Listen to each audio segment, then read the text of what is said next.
आजकल ना भारत में आय और संपत्ति की असमानता पर बड़ी अलग-अलग बातें सुनने को मिल रही हैं। हाँ बिल्कुल। कहीं सुनने में आता है कि असमानता बहुत कम हो गई है। हाँ, एक तरफ रिपोर्ट्स कहती हैं कि भारत दुनिया के सबसे समान देशों में से एक बन गया है, और दूसरी तरफ कहा जा रहा है कि यहाँ अरबपति राज है, मतलब असमानता बिल्कुल ऐतिहासिक स्तर पर पहुंच गई है। बिल्कुल। तो आज हमारे पास ना इसी मुद्दे पर कई स्रोत हैं और मजे की बात यह है कि सब एकदम अलग तस्वीर पेश करते हैं।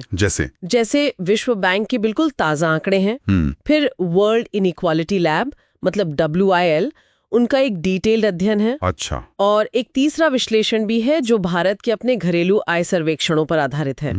काफी अलग अलग स्रोत हैं। तो आज की हमारी इस चर्चा का मिशन है इन अलग अलग स्रोतों को समझना और कोशिश करना ये जानने की कि भारत में असमानता की असली कहानी आखिर है क्या। जरूर। कहाँ से शुरू करें?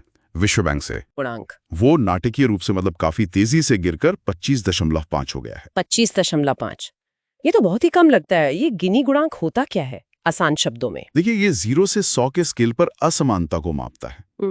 0 का मतलब है पूरी तरह समानता, कोई असमानता नहीं। अच्छा। और 100 का मतलब है पूरी असमानता, मतलब सारी दौलत एक ही व्यक्ति के पास। तो 25.5 का स्कोर बहुत कम हुआ। हाँ, बहुत कम। ये भारत को दुनिया का चौथा सबसे समान देश बनाता है, स्लोवाक गणराज्य, स्लोवेनिया और बेलारूस के ठीक बाद। चौथा पूरी दुनिया में? जी हाँ। और ये G7 और G20 के सभी देशों से बेहतर स्थिति है। ये तो कमाल की बात है। ये सुधार कैसे हुआ? इसका बड़ा कारण अत्यधिक गरीबी में आई भारी कमी को माना जा रहा है। अच्छा। विश्व बैंक की ही अनुसार 2011-12 में जो गरीबी 16.2% थी, वो 2022-23 में घटकर सिर्फ 2.3% रह गई। सिर्फ 2.3%? हाँ, और इसमें जो सरकारी पहले हैं जैसे जनधन योजना, आधार, DBT यानी direct benefit transfer, Ayushman Bharat, और वो जो PMGKY थी, प्रधानमंत्री गरीब कल्याण अन्न योजना, महामारी के दौरान मुफ्त अनाज वाली। हाँ, याद है। तो इन सब का इसमें बड़ा योगदान माना जा रहा है। हाँ, और वो चारवाक ट्रांसक्रिप्ट में भी था कि भारत के टॉप 10% लोगों की आय का हिस्सा, मतलब 22.1%, वो कई विकसित देशों से कम है। सही। और सबसे गरीब 10% का हिस्सा 4.5%, वो दुनिया में दूसरा सबसे अच्छा है।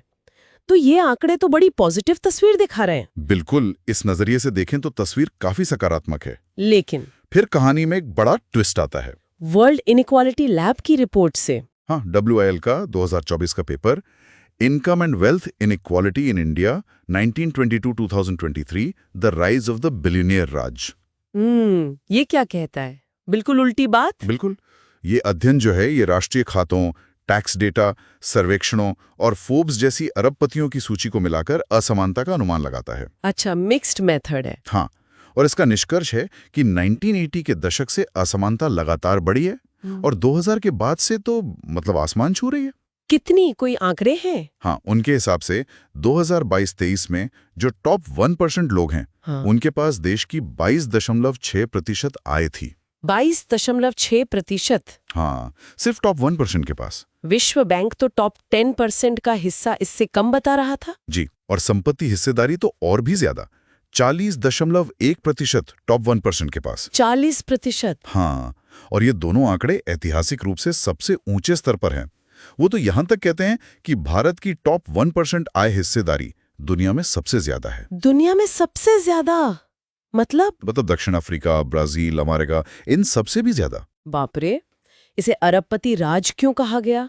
क्या मतलब है इसका? वो इसलिए क्योंकि रिपोर्ट बताती है कि 1991 में भारत में सिर्फ 1 अरबपति था। हाँ। और 2022 में ये संख्या बढ़कर 162 हो गई। 162? और उनकी जो कुल संपत्ति है, वो देश की राष्ट्रीय आय के 1% से भी कम हुआ करती थी, जो अब बढ़कर लगभग 25% हो गई है। 25% नेशनल इनकम सिर्फ 162 लोगों के पास? लगभग। तो इसी कंसंट्रेशन की वजह से इसे अरबपति राज कहा गया है, और ये पेपर भारत में डेटा की क्वालिटी पर भी सवाल उठाता है। अच्छा। हाँ, वो कहते हैं कि हो सकता है उनके अनुमान भी असल असमानता से कम हो, क्योंकि डेटा शायद पूरी तस्वीर न दिखाता हो। तो एक तरफ दुनिया के सबसे समान देशों में से एक, दूसरी तरफ अरबपति राज जहां असमानता चरम पर है। कमाल है। जी।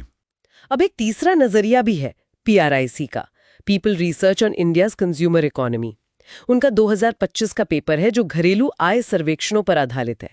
ये क्या कहता है? हाँ, ये एक और महत्वपूर्ण दृष्टिकोण है। प्राइस का तर्क है कि वायल जैसे अनुमान जो टैक्स डेटा पर बहुत ज्यादा निर्भर करते हैं, वो भारत जैसे देश में शायद असमानता को बढ़ा चढ़ाकर दिखाते हैं। क्यों? वजह है भारत का विशाल अनौपचारिक क्षेत्र, इनफॉर्मल सेक्टर जिसे कहते हैं। हाँ, जहाँ ज्यादातर लोग काम करते हैं। बिल्कुल, लगभग 90% लोग, और इनकी आय अक्सर टैक्स रिकॉर्ड में पूरी तरह से कैप्चर नहीं हो पाती है। तो प्राइस अपने खुद के बड़े घरेलू सर्वेक्षणों का इस्तेमाल करता है। अच्छा, तो उनके नतीजे क्या हैं? प्राइस के 2022-23 के सर्वेक्षण के हिसाब से टॉप 1% की आय हिस्सेदारी 8.8% थी। 8.8?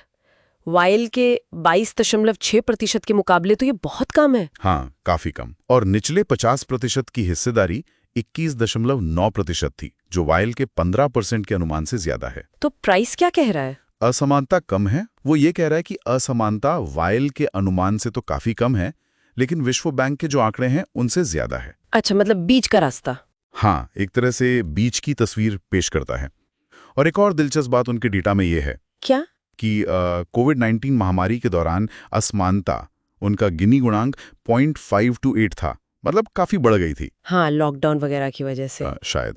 लेकिन महामारी के बाद 2022-23 में गिनी घटकर 0.410 हो गया, मतलब असमानता में काफी कमी आई। ये कमी क्यों आई? क्योंकि उनके अनुसार निचले 50% की आय में तेजी से सुधार हुआ महामारी के बाद। अच्छा, तो हमारे पास अब 3 बिल्कुल अलग अलग नतीजे हैं। विश्व बैंक कह रहा है भारत दुनिया के सबसे सम्मान देशों में से एक, WIL कह रहा है अत्यधिक असमान अरबपति राज, और प्राइस कह रहा है मामला बीच का है और हाल में सुधार भी हुआ है। ये इतना अंतर क्यों है भाई? देखिए, इसकी मुख्य वजह है मेथोडोलॉजी, यानी काम करने का तरीका, और डेटा के स्रोत। इनमें बहुत अंतर है। विश्व बैंक या सरकारी आंकड़ा वो शायद किसी खास नई मेथोडोलॉजी या किसी विशिष्ट डेटा सेट पर आधारित है, जिसकी पूरी डिटेल्स अभी शायद पब्लिक नहीं है। ठीक है। WIL जो है वो टैक्स डेटा, राष्ट्रीय खाते और सर्वेक्षणों को मिलाता है, तो हो सकता है वो टॉप इनकम को बेहतर पकड़ता हो, लेकिन अनौपचारिक आय को कम आंकता हो। और प्राइस पूरी तरह से घरेलू आय सर्वेक्षणों पर निर्भर करता है, तो वो शायद अनौपचारिक आय को बेहतर दिखाता है, लेकिन हो सकता है वो सबसे अमीरों की आय का सही अनुमान ना लगा पाए। सर्वे में अक्सर सुपर रिच लोग कमाते हैं। समझ गई। तो डेटा सोर्स और तरीके का ही सारा खेल है काफी हद तक। और डेटा की क्वालिटी और उपलब्धता ये भी एक बड़ा मुद्दा है, जैसा WIL और प्राइस दोनों ने माना है। हाँ, हाल के सालों में जो महत्वपूर्ण डेटा है, जैसे NSSO का उपभोग सर्वेक्षण, वो या तो आया नहीं है या देरी से आया है। इससे भी सटीक माप करना और मुश्किल हो गया है। तो मतलब हम किस चश्मे से देख रहे हैं, तस्वीर उसी हिसाब से बदल जाती है। ये तो वाकई बहुत जटिल स्थिति है। बिल्कुल, ये यही दिखाता है कि असमानता को मापना अपने आप में कितना चुनौतीपूर्ण काम है, खासकर भारत जैसी विशाल और विविध अर्थव्यवस्था में।